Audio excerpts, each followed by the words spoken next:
Hello everybody, it's just a couple of minutes to 3. So those who come early get those extra special secret teachings which we don't usually give to the latecomers.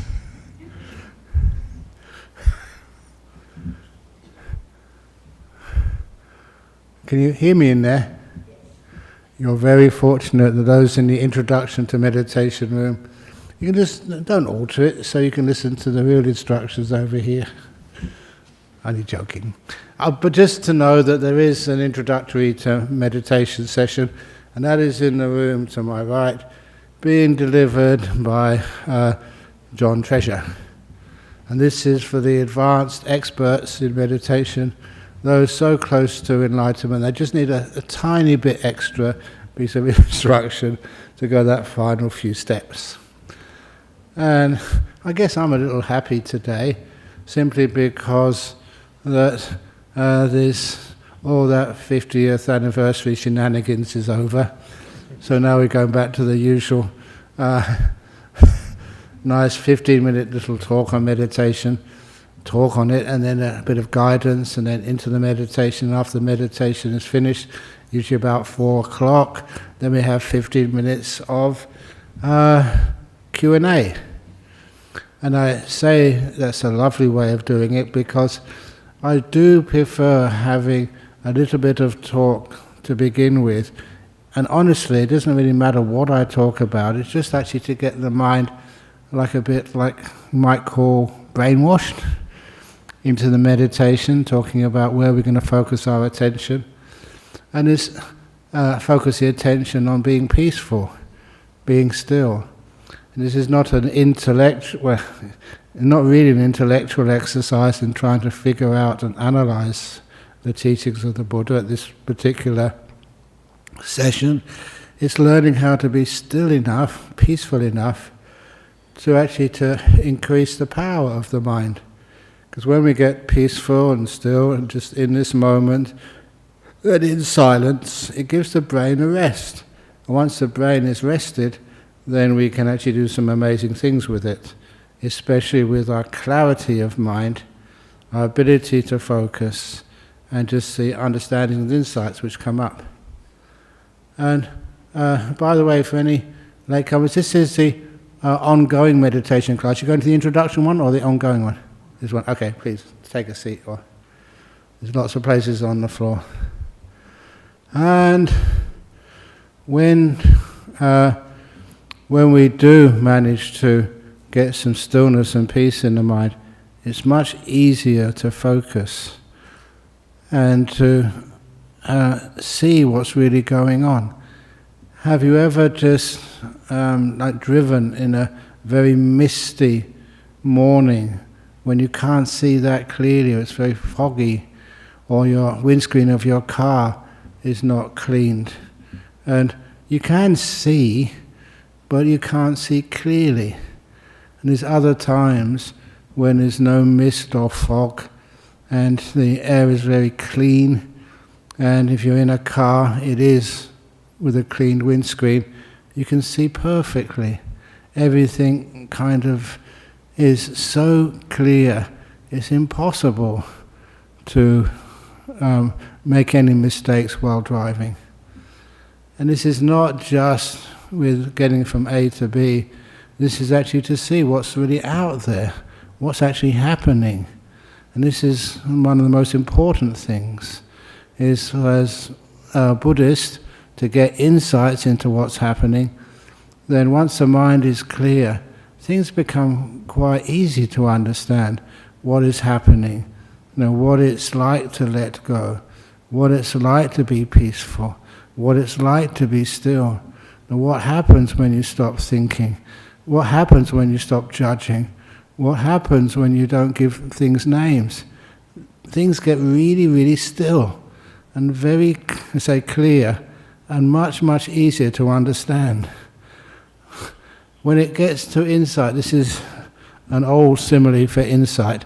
I like to give similes because through similes you can understand things much more easily. So, simile number 1. What's this?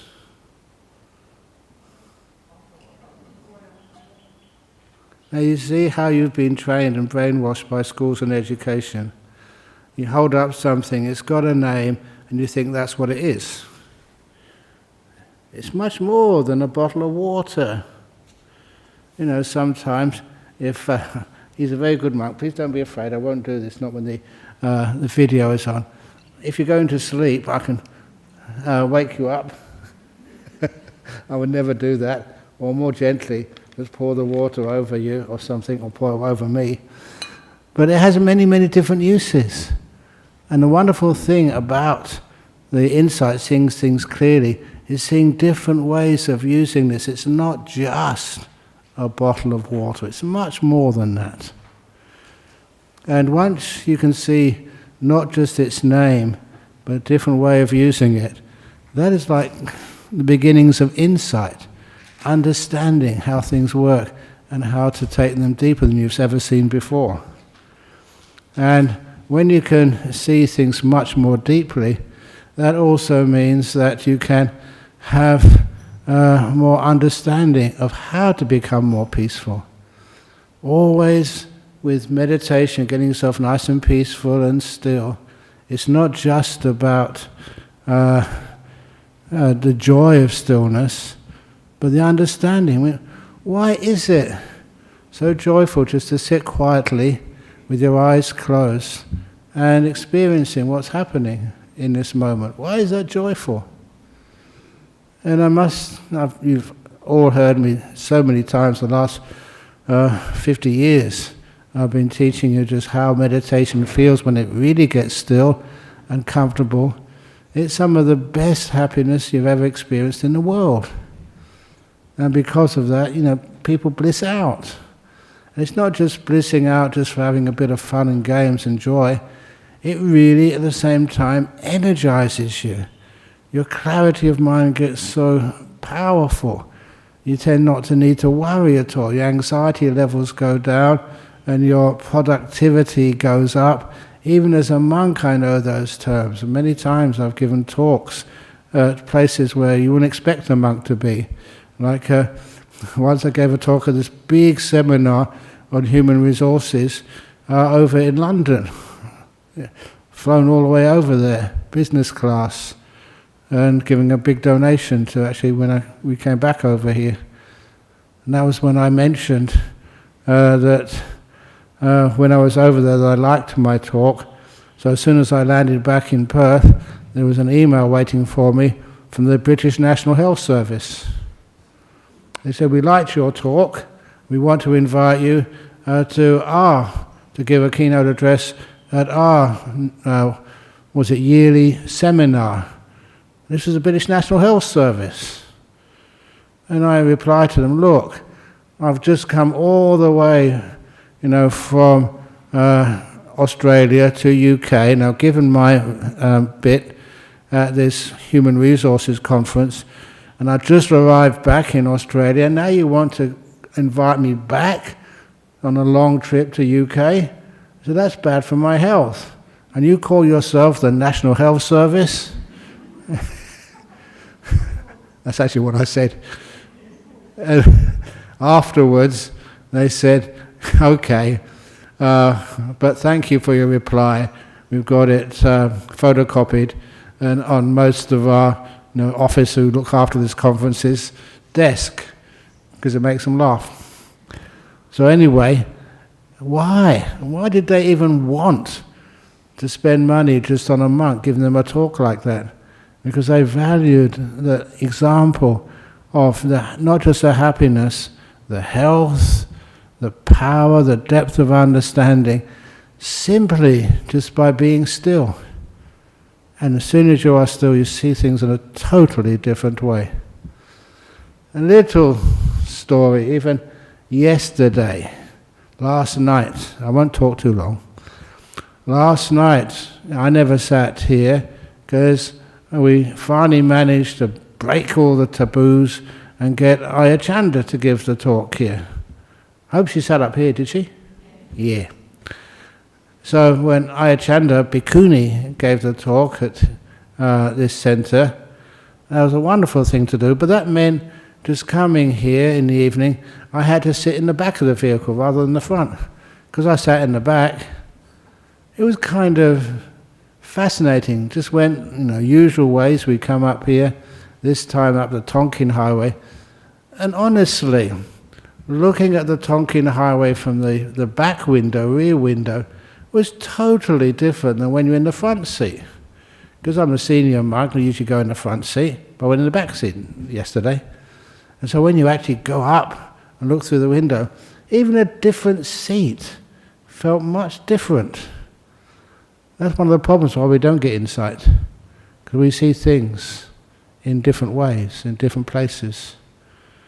So that's why when you're very still, you can see things you've never seen before.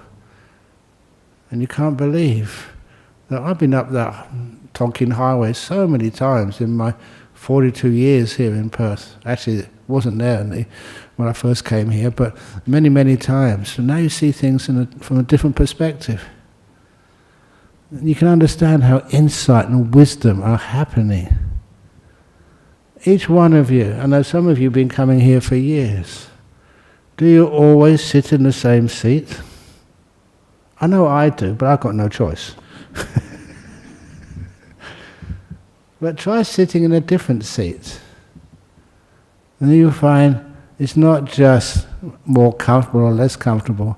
It's like different perspectives, different understandings. You can see things in another way. And that's how the insight starts to work. It's not just a water bottle. It can have so many other different uses. And this is actually where we start to become wiser.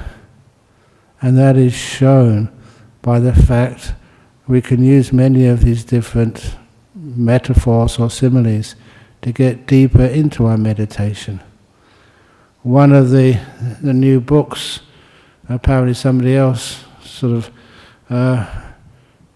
it's not writing a book, it's supposed to be my stories, but they sort of collected them, put them together, and that's only online, it's not printed books, and the journey into the heart of the lotus. And apparently I haven't read it. I think, what's the point of reading it? It's my stories. I should know them. But nevertheless, many of those instructions over there were sort of focused on what I teach during the meditation retreats, of describing the mind like a lotus flower. And the point of meditation is opening up that lotus, seeing what's inside of you, what's in the heart of the lotus, which is your body and mind. I'm sure you've heard me say that simile before. But the most important part, or one of the most important parts of that lotus simile, is that how do you get that lotus to open fully? And you can't sort of peel the petals to make them open. The lotus only opens because of the warmth of the sun and the light of the sun. And that simile of the warmth and light stands for, what I've called many times, kindfulness. You're mindful, aware of what you're looking at when you're meditating, and you're kind to everything. With those two together, the mindfulness and the kindness, that is the reason why the lotus opens up, why you open up, why you go inside your body, you go inside time in this moment, you go inside this mind which keeps thinking, and you go inside everything, inside of the stillness, inside of the thinking there's a stillness. Inside of the stillness, you know what you find? Many people just been trying to watch their breathing for years, and they can't do it because they're trying to. So if I don't try and do it, what happens? I just think about anything. No, you just go inside the lotus with mindfulness and kindness, that's all. What are you experiencing right now? Be mindful of it and be kind to it. After a while, the unpleasant parts, the very sensitive parts of whatever you experience right now, they settle down and disappear, and you go, what's inside of that? And inside of even just your body, you find your mind. inside of this mind. This is only a simile. I'm not saying it lives over here, or lives over there, or lives in your nose. But when you go inside of the mind, you go inside of time, to this present moment. It's not that hard to do. And you go inside of giving things names, and that becomes powerful when you go into silence. When you go into silence, you can really experience what's going on. But you never give it a name. I don't know how many of you have had reasonably deep meditations, and then sometimes you try and describe it to others. How difficult is that? Sometimes it's like impossible. The reason it's like difficult to describe because we haven't got the language for this. Just, all the words we've learnt, especially sort of in a Western education, you can't actually apply them to, what's really happening. Because, we haven't got the words to describe those things. You may give them a word like peace or stillness or bliss. That's only just a fraction of what you're experiencing. And that's one of the reasons why don't try to put it into words. Just learn how to let those words disappear, be still, and enjoy. And this means that you can get even more still and more peaceful. I'll be much happier when everybody, they don't need to write books about meditation, just actually learn to experience it. That's much, much, much, much better. And I'll just finish off mentioning that I've written many books, because this was in one of those books which was published recently. It was apparently just it's in my nature to prank Ajahn Brahm when he was giving a retreat. I wrote this question. I was just visiting, I think Jhana Grove, passing through, and I wrote this question and saying that Ajahn Brahm says that anyone who writes a book has to spend the next 7 lifetimes born as a donkey. Do you believe that?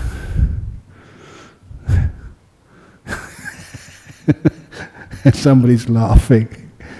I heard that from a Zen monk when I was a young Buddhist. Be careful if you write a book. You'll be reborn as a donkey for the next 7 lifetimes. It's only just little jests. And the reason that Zen monk said that, and the reason I remembered it, is because this is actually one of the problems we have, trying to capture those experiences in words, like capturing experiences in photographs, capturing sort of life somehow so you can enjoy it again. That means you'll enjoy it less. Just please let it go.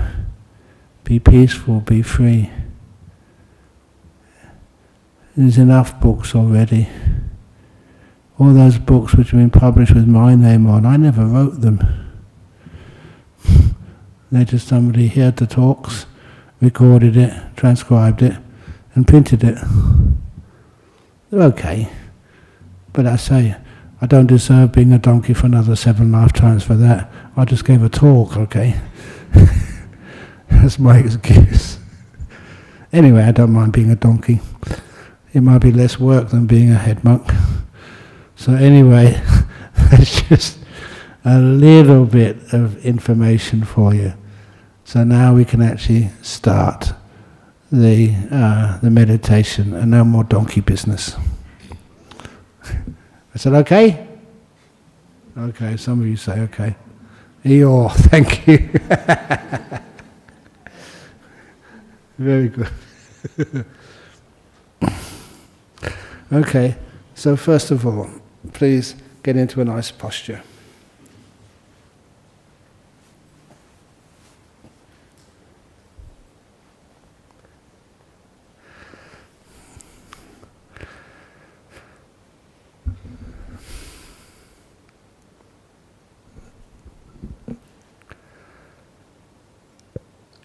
What did I mean, get into a nice posture? Just learn how to close your eyes and start being aware this lotus you call you.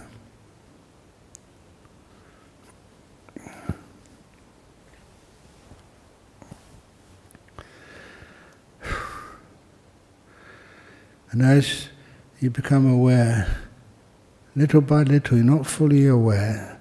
It's only when you get into deep meditation you know how powerful awareness, full awareness can be.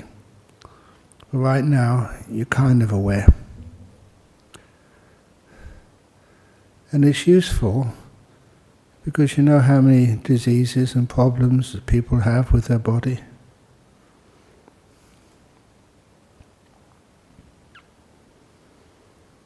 And you can avoid many of those by being aware of your body first. Getting to understand what your body is. Just like a mechanic of a car, they know how the car works, or any engine works. They can fix up many problems themselves.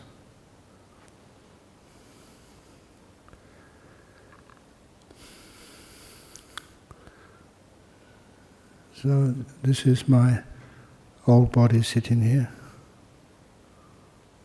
and I scan through it,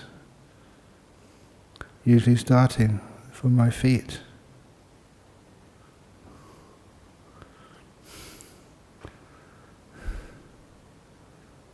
How are you, toes?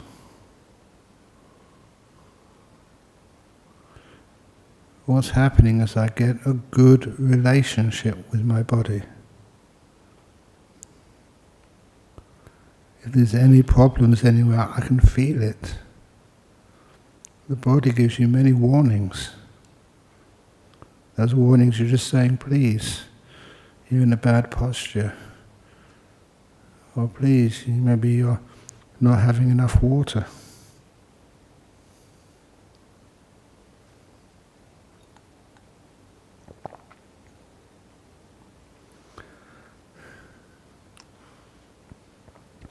And look through my feet. Sometimes we call it scanning the body, but I go very slowly. I scan up my feet, from the toes, to the heels, to the ankles.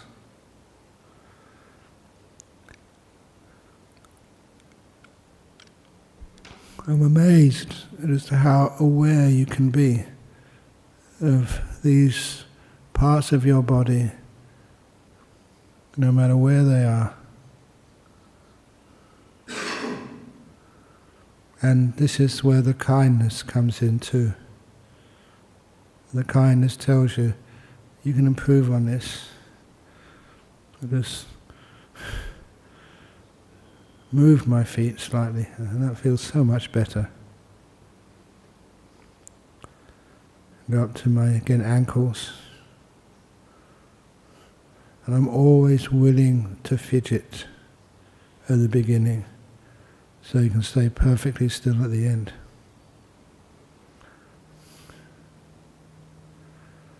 And you get to know these feelings. There's a certain feeling, I can't put it into adequate words, like ankle feeling. And that's what I'm on right now. And I give it this kindness. I know it's kindness because it does start to relax. As it relaxes, it feels good. I allow myself that tiny, simple pleasure of relaxed ankles. Weird thing to say, but it's really useful and beneficial to keeping the body strong. I go past those ankles, up my legs, to my knees.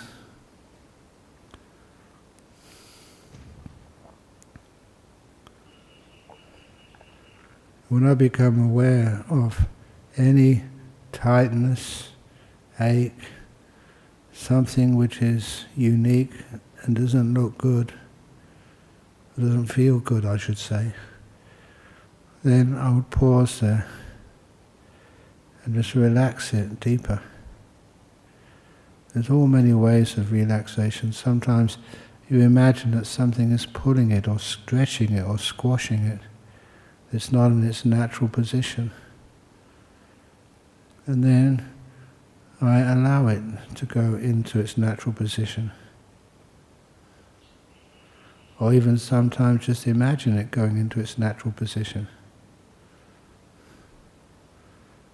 And that kindness means it relaxes. Just like I remember as a kid, if you felt a bit scared or anxious, your mother would come into your room and just maybe stroke your hair, say some soft words, and that would be enough to relax you so you could go to sleep. The kindness is such an important part of the meditation path. So I go up from my knees to my thighs and my butt. I go quite fast today, but sometimes I spend a long time just relaxing the body.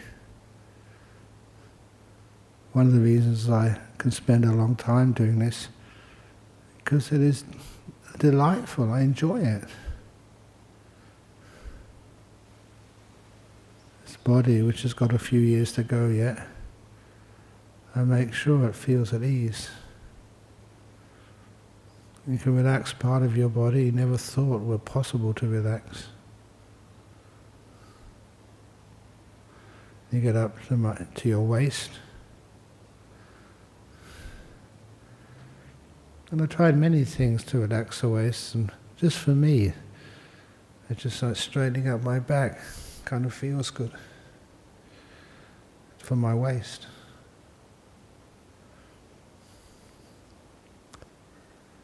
And then I just scan up my internal part of my body, my torso. I don't sort of know exactly what part is which. I just feel it, experience it as I'm scanning upwards. Fast or slow doesn't matter. I'm always carrying kindness with it. May all parts of my body be healthy and at peace. If I do come across any part which is tight, tense, aching or whatever, I feel it and relax it. If there's any ache or pain, a beautiful way of relaxing it is like expanding that pain. When you give it greater area, it's like you're diluting it, and things start to relax. And the pain or discomfort eases. You're giving it kindness. And you go further up your body, go to my lungs,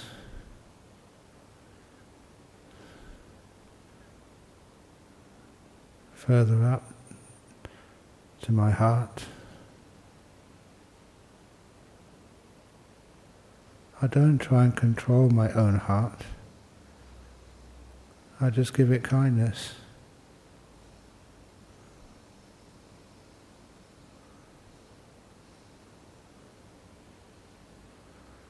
Go further up to my shoulders.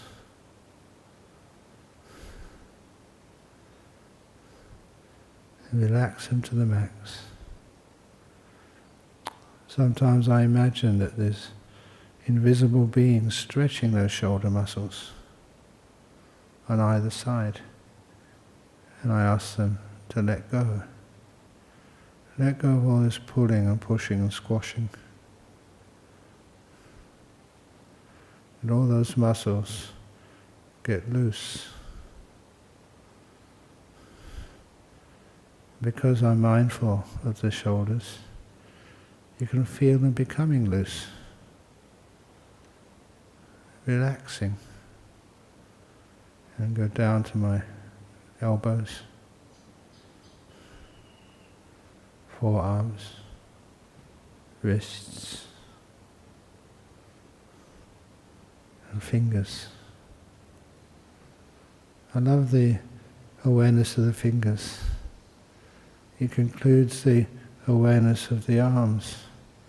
There's always experiences there which are really useful to understand and to be aware of. I find it like a tingling of the fingers, very pleasant. And making sure that they are at ease, nothing is squashed. They're all very happy to be there.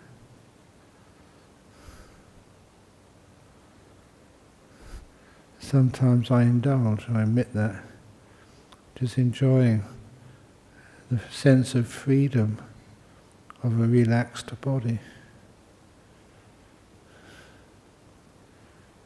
And I go back up to my shoulders and neck. I find it helpful to make sure your head is not too far forward or not too far back. So this is time I move it, just to find that perfect position, the balanced position, where the head feels comfortable. And then I go to my face and make sure all the muscles are as relaxed as they can be. And of course, you know that if any of those muscles in the face are screwed tight, it's a sign of anxiety or controlling, anger, fear. So by relaxing those, you're making this very powerful segue into the mind. But before I go into the mind, I always like to experience the whole body sitting here. All those experiences and feelings, sensations, all coming into one, called my body.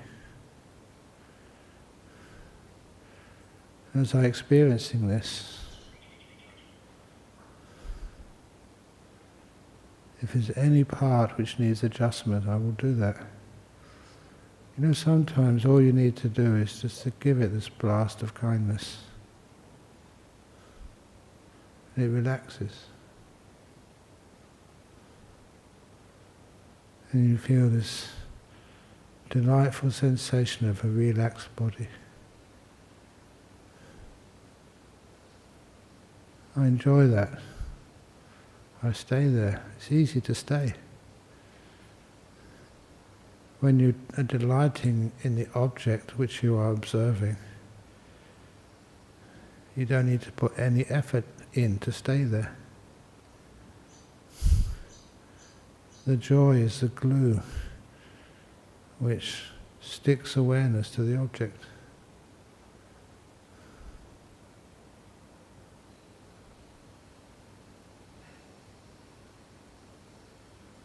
As I stay just delighting in a relaxed body, those feelings kind of vanish. And you go inside, and that's where you find the mind. What does this word mind mean? To me it's best to start like a garden. You know, what's in a garden? How do you know it's a garden? See the flowers, the bushes, the lawns. So I look for peace. How peaceful am I?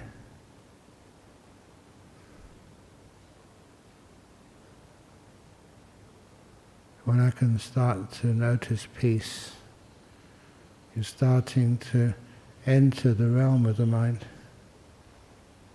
The lotus flower is opening up.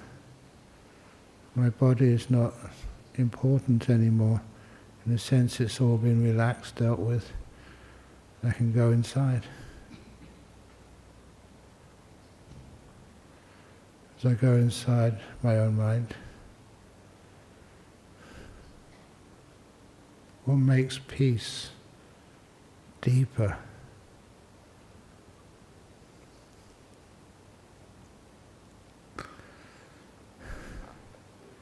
It's all the past and all the future. There are many things I'm supposed to be doing, many problems in the past to fix up, but not now.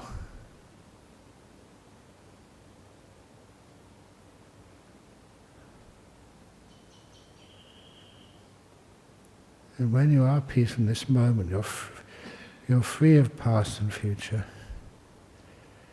That has a natural joy to it, like a freedom to it. And if it's joyful, you stay there.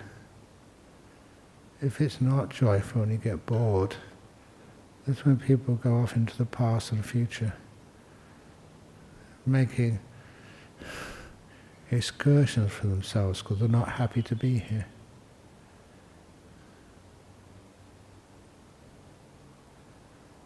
And then it usually happens naturally, but if you wish to nudge it along, be silent.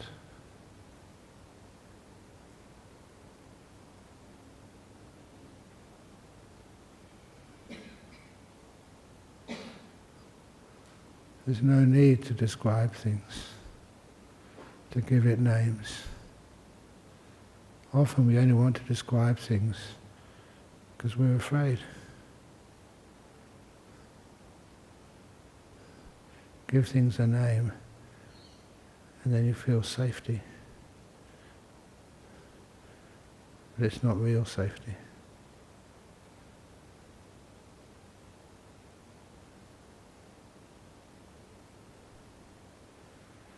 When you stop giving things names, and I stop giving things names, that's when the guidance of the meditation ceases.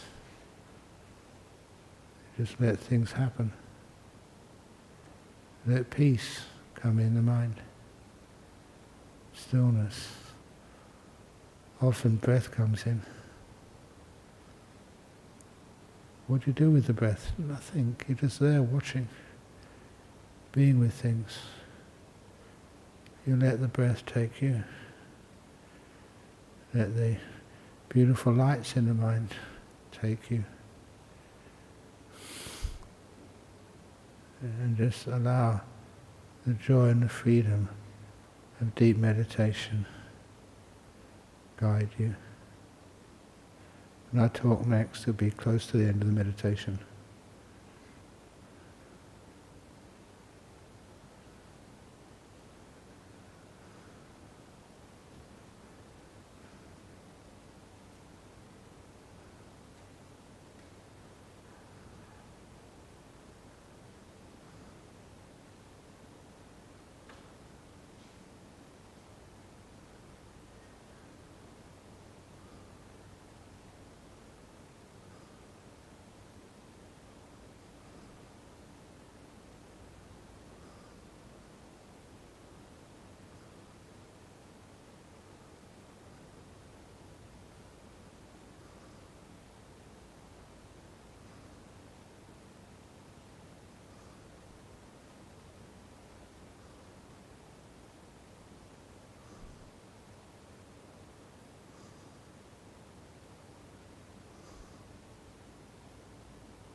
is getting close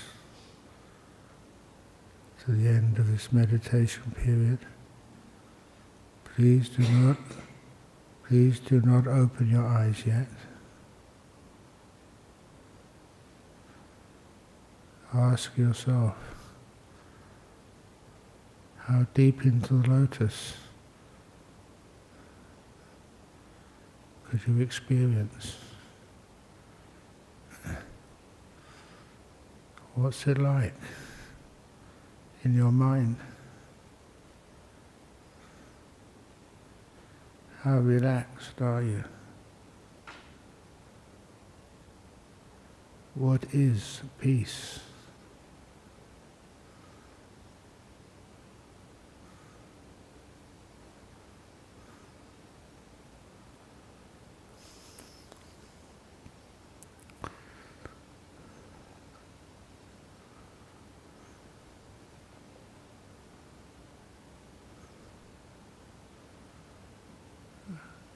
What is stillness?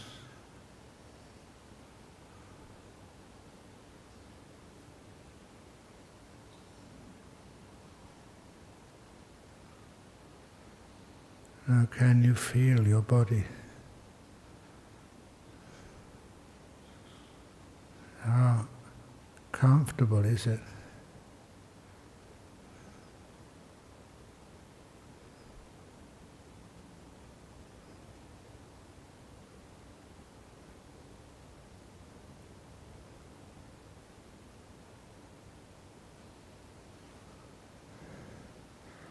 I will now ring the gong 3 times. When the gong finishes sounding for the 3rd time, that is a signal to come out from your meditation.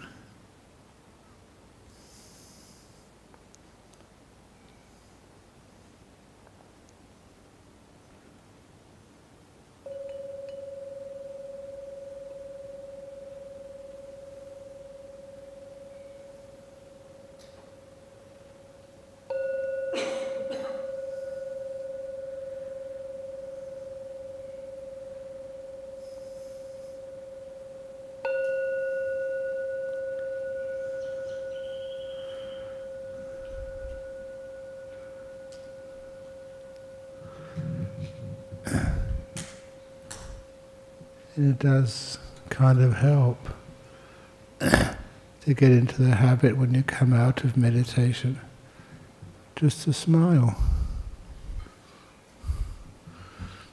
It's much easier when you feel peaceful and still. So, thank you all for enjoying that meditation, I hope. Now we have the opportunity for questions. Was the internet working? Okay, no. Okay, I have a quick question. Yes, please. Yes, my question is, when we relax each body part from toes, which is okay, all the way up, and when it comes to a certain part, let's say the thigh, and it happened to be very extremely painful, and maybe a chronic pain or something, it comes to that part, and I feel I'm not being honest to think that it's being relaxed because it's still very painful. So in that case, should I focus more on the thigh until I feel, but actually with this technique, I feel I cannot really relax that extreme painful feeling on the thigh. So what should I do? Move on or give up? No, never give up.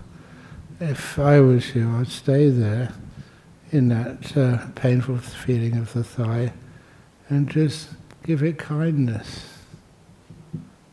It's amazing just the power of kindness. It kind of relaxes things so much that what was once painful kind of disappears. I say that, and I was very careful when I said that. One of those experiences which I had many years ago, my first year as a monk, that'll be 50 years ago, just having that toothache experience. You may think, oh, this is much worse pain, the chronic pain which you're experiencing. But I tried everything to overcome that pain, nothing worked. There's no way I could sleep. And so then instead of trying to find a way to overcome it or get rid of it, I just let it be. Letting it be is another word for kindness. You're allowing it to exist. You're not fighting it. And if you want to know more about that technique, there's that wonderful story. It's adapted from the Buddhist texts about the monster in the Empress's palace. It's a really sort of difficult monster. And as it came into the palace, people wanted to get rid of it, like pain. And then just what happened was the pain or the monster got bigger and bigger and bigger.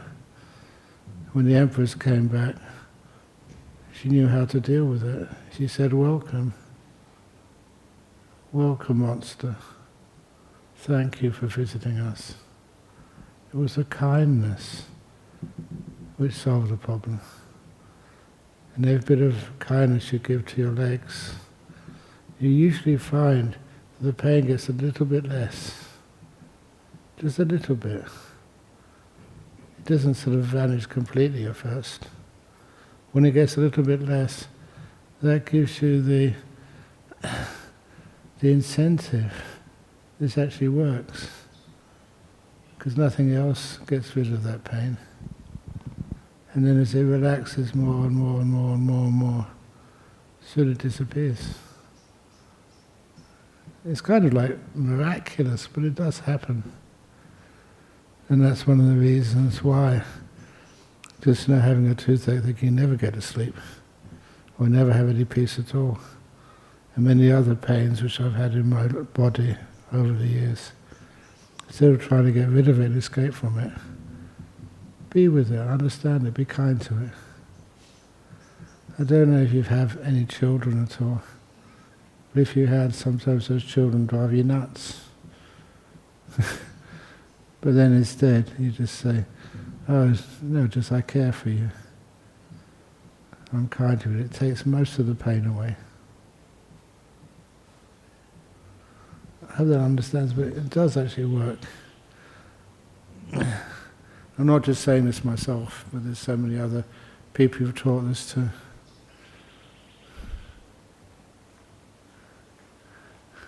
Thank you. These are from all sorts of places. From Suzanne. After a retreat with you in June, I experienced anatta for a couple of hours, the greatest peace and freedom, because no one was there. That really surprised me. How shall I continue? How shall who continue? Sometimes we get a touch of freedom. I call it a taste of freedom. That, when your perception of a being which bears your name just disappears, then you feel incredible freedom. Why? What does a being have to do? You have to worry about the future, look after the present, fix up the problems from the past. And I has to do things. A being. It's very difficult when you have a strong sense of self to learn how to let things be. It's kind of you disappear. But it's wonderful when you have those taste of freedoms, that experience of the sense of self vanishing, the sense of being a controller vanishing. The simile which I was just waiting to come up in my memory was a simile of the driverless bus. The first, one of those first books, which is going to make me a donkey for another 7 lifetimes, I'm only joking, was when I was first published and I was given to review it, the people over in the US had taken that simile out. I said, why? That's one of the most important similes. They didn't really understand it at first. And that was life being a journey in a bus. Bus is your body. Have you ever noticed that sometimes that journey goes through such delightful territory, you're having such a good time, everything, you look through the window of the bus and it's so beautiful. And what does your bus driver do? Puts his foot down on the accelerator and speeds out. Why do your happy times last much shorter than they should do? And then other times, you're going through what I call the toxic waste dumps of life. No one is treating you fairly, and it's so difficult to survive, and you've got so much pressure on you. But this is, just like those toxic waste dumps of life. And what does your bus driver do?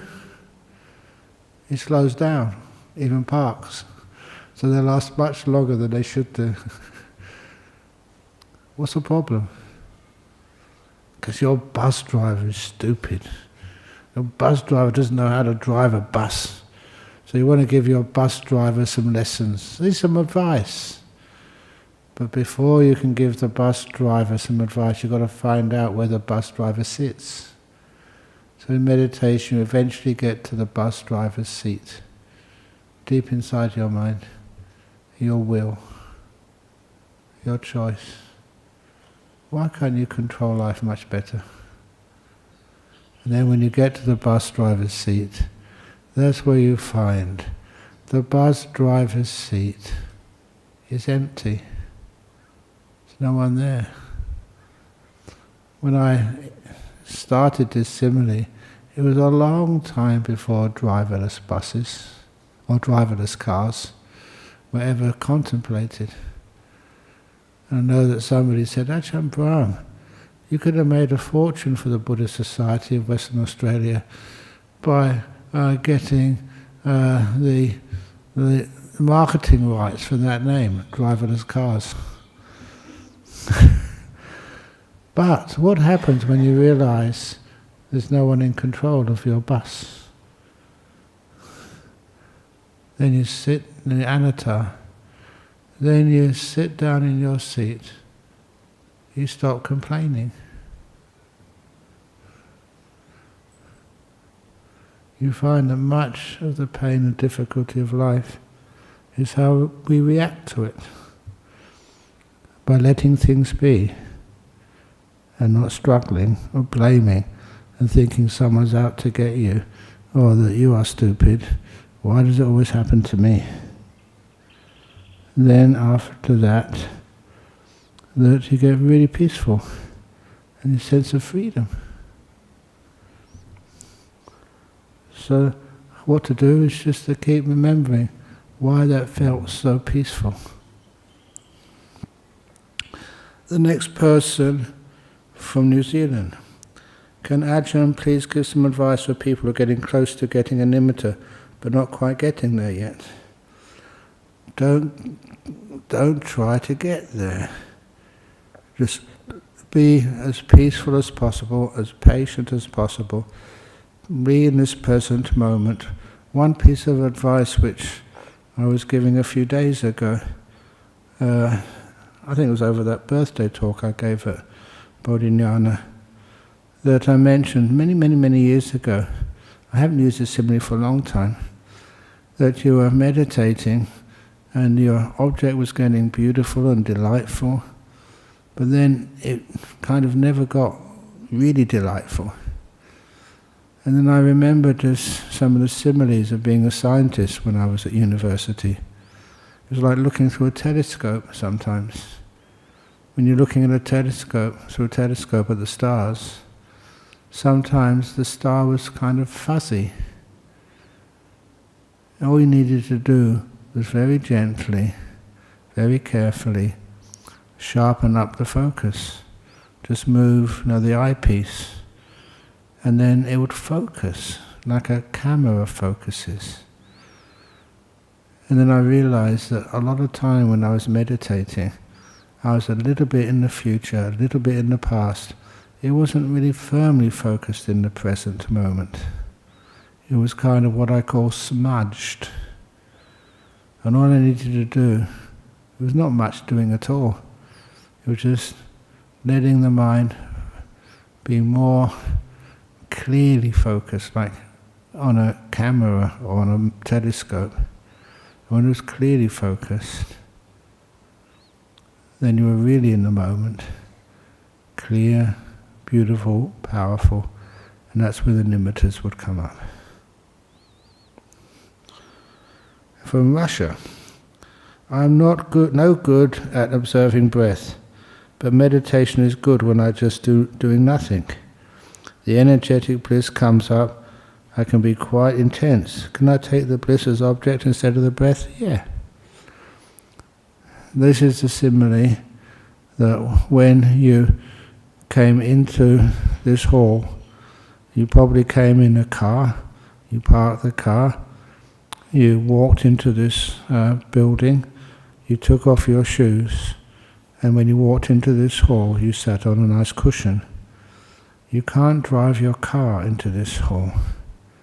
You change, how you move from a car to in shoes, taking the shoes off to get in here, sitting down and on a cushion or on a chair. Different objects for different stages in the meditation. So if you get some bliss coming up and you can maintain it and focus on it, fine. A lot of times, some meditators, especially on a meditation retreat, they just have so much peace and stillness. Remember, they're meditating all day. But sometimes when they, in the morning when they go for breakfast, they have a big nimitta in front of their face, even with their eyes open, big light, and it's like trying to eat your cornflakes, with a spoon, and actually you have to push it through the nimitta, a big light in front of your face. The only reason that is because by this time, of the sixth senses, the mind becomes most energized. And the other five senses are not so important. They're weak. After you've been meditating, not using them, not giving them importance for a while. So the nimitta remains with you, even outside of the deep meditations. And that's kind of like a weird thing to explain, but that's the best way of explaining it. With a spoon, push it through the nimitta, right in front of your face.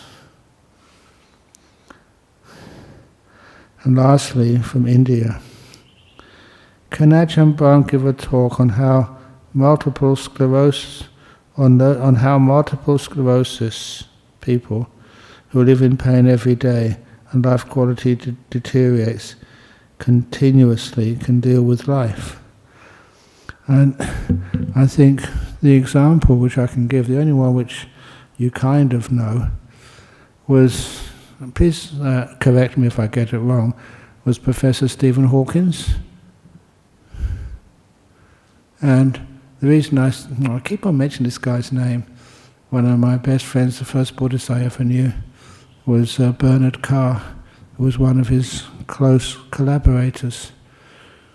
And even would actually say just how the body was in pain, but his mind was kind of free. So remember, there's two parts to pain and suffering. The way the Buddha called it, the two darts or two thorns which cause you pain, is the mental phenomena and the physical phenomena. So if you have a physical pain, we actually add the mental pain to it. And that's the biggest part of the pain. What comes from the fear, I can't stand this. This is hopeless, how long do I have to deal with this? This actually creates that mental reaction to the pain. But the physical part of the pain, even though it can feel horrendous, if you take away the mental reaction to it, what you call the mental pain, the sixth sense pain, then it's way easier to experience. If you have something like a multiple sclerosis, you have pain, but it's a lot of time the fear of the future makes it worse.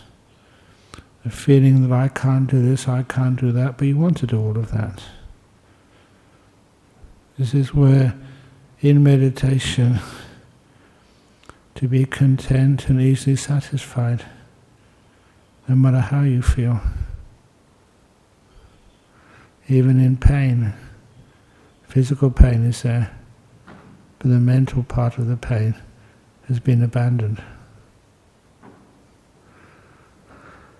Anyway, that is 1:15 now. It's my goal to finish by 1:15. If there are any other questions, then please ask me a question, Eddie. Short. Yeah. Just say it, I can repeat it. Ajahn Brahm, regarding the second last question, when the person says Okay. Regarding the second last question, it's important question. I want to ask you. You said when you meditate, there's bliss arising. Yes. Yeah. So when we meditate, the bliss arising, okay, we can send this good energy to ourselves too, said. Well, don't send it, otherwise it'll be depleted. Sorry? You don't send it, you just stay with it, make peace with it. Oh, I see. You can't radiate to your parts of the body and all these things, no? No, it'll go there naturally afterwards, but to stay with it as you're meditating, the very end of the meditation. How about like radiating to someone in difficulty, a close friend or what? At the end of the meditation. Oh, end of meditation? Yes. Oh. If you want to, say, give a donation to the Buddhist Society of Western Australia, you need money to do that first. So you go to work, earn the money, and then afterwards you can give a donation, but not while you're working. Oh. In other words, while you're actually working, building up the energy. Yeah. And this is, when you're building up the energy of meditation, stay with the bliss. Get it really strong. At the very end, you can actually send it to somebody who really needs it. That is after the meditation thing? It's at the very end. Oh, when you're still in meditation? Well, when you're coming out of the deep meditation, like the last 5 minutes of the meditation I taught today. So in 5 minutes we're going to finish the meditation. Now, how do you feel? Thank you, Ajahn Brahm. Okay, good, yeah. Okay, so we can finish off now. If anyone has a question, another question, please come up. I'll be sitting here for another 20 minutes or more.